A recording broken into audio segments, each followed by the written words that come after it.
Academy!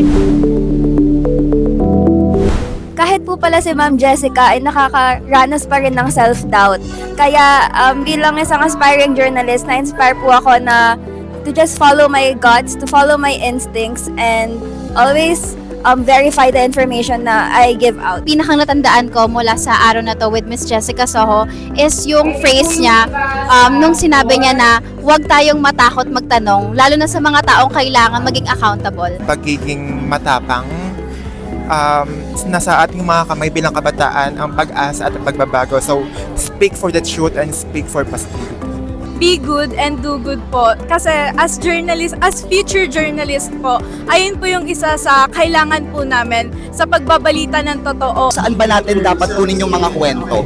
Kunin natin yun from not just, what is sensationalized on social media, but as well as where we are as a human being. Kailangan bilang isang journalist, hindi ka matakot maging boses ng bayan.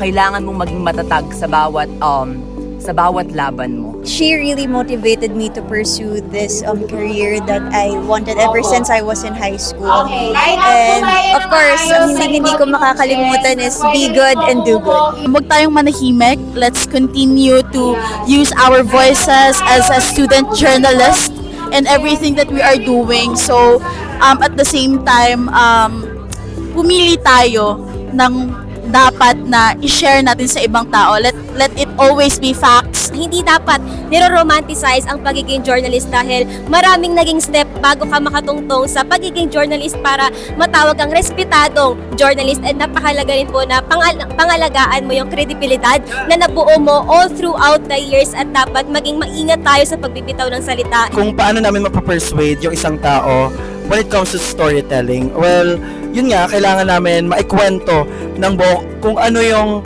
story behind.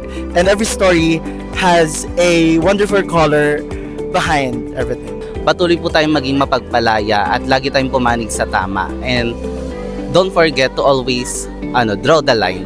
Remain to be brave. Mostly in terms of coverages.